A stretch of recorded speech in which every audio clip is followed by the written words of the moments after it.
Already there's a bumblebee. Oh, isn't that amazing? Yeah. That just brings me joy.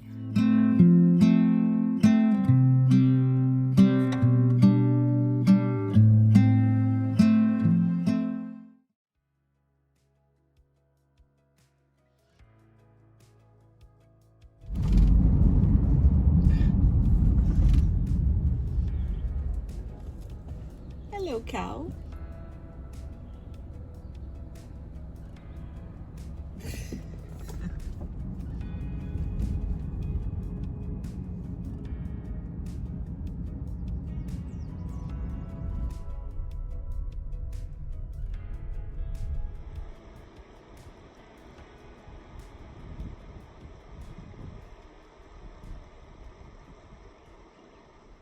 I'm trying some Haskaps. I'm gonna plant some Haskaps.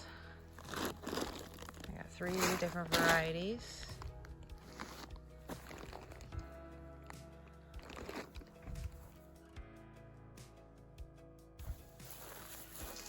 Blueberries. Look how lovely those are. And they're already flowering. Bees love these.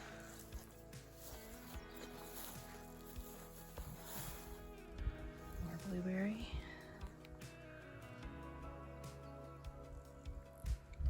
Beautiful. These ones are already established in the garden.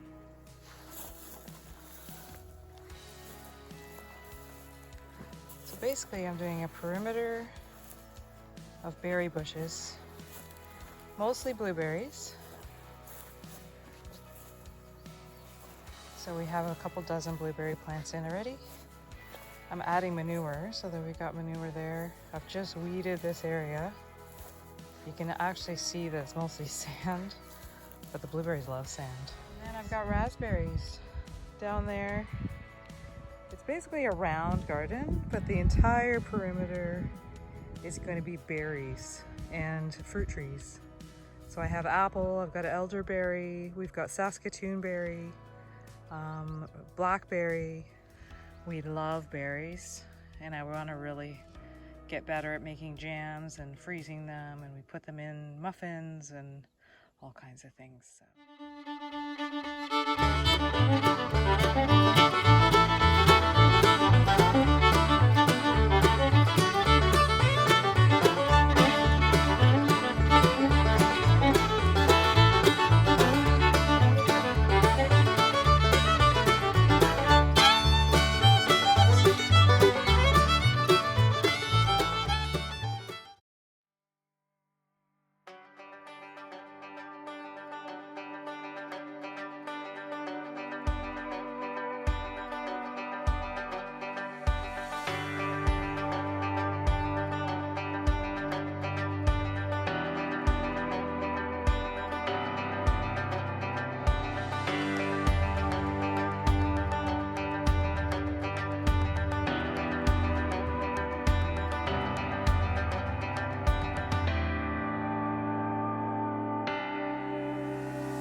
This is a Blu-ray blueberry plant. It looks really healthy. So it looks like we're gonna get blueberries this year, which is awesome. So let's get that, loosen up the root ball a little bit. Kind of tuck it in. I like to see worms in the soil. If there are worms, that means it's healthy. Now I put water in around it just to kind of get rid of any air pockets. You don't really want air pockets around your roots because you don't want them drying out. So, all right, so now what I do is I like to create a kind of like a bowl around the plant. So I give it a bit of a shove down. This is pretty fluffy soil, like it's not too clayey. If your soil is really clayey, I'm not sure how blueberries will do in clay soil. I don't really like it that much, but if it's really clay, I wouldn't push it down too much because then it'll compact it too much.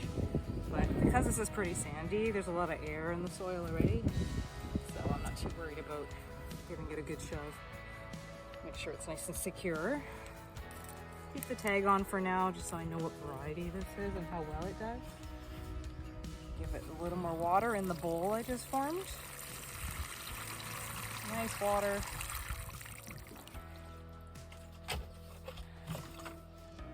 And that should do it. That's a lovely little plant, so we're hoping to be picking some blueberries off this one this year. All right, on to the next. We're gonna do a couple of Haskaps. Those are new to the garden this year. I've actually never even tried Haskaps, but I've heard they're delicious. So I just thought, you know what, let's just add a variety because we love berries of any kind and we're hoping to have an abundance. So Haskaps it is. And they do really well in this climate as well, so that'll be a nice addition to the garden.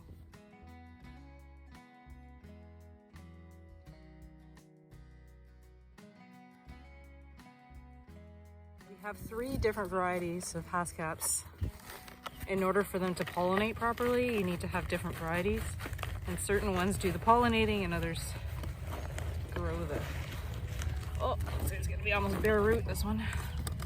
That's okay.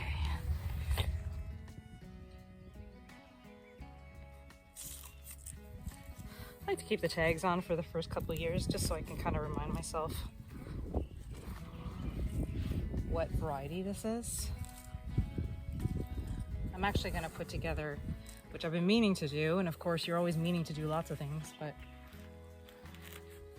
I've been meaning to put, because every year I do like a garden map of what I'm going to plant for my annuals, like, you know, tomatoes, cucumbers, and all that. But now that I'm putting perennials in, that garden map should have the perennials listed as, you know, permanent plants, just so I always know where, who's where and what varieties we have. It's cooling nicely.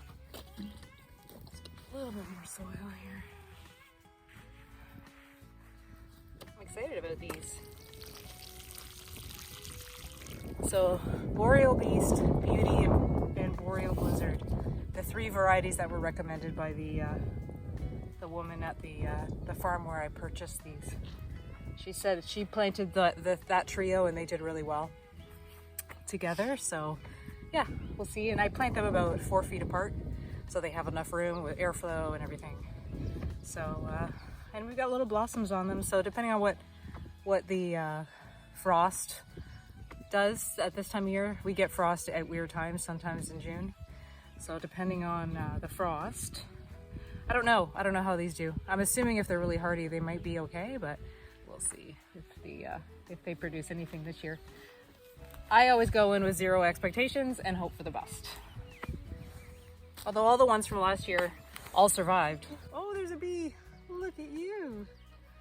Already there's a bumblebee. Oh, isn't that amazing? Yeah. That just brings me joy. That means there's gonna be a lot of pollinators around, which is really exciting.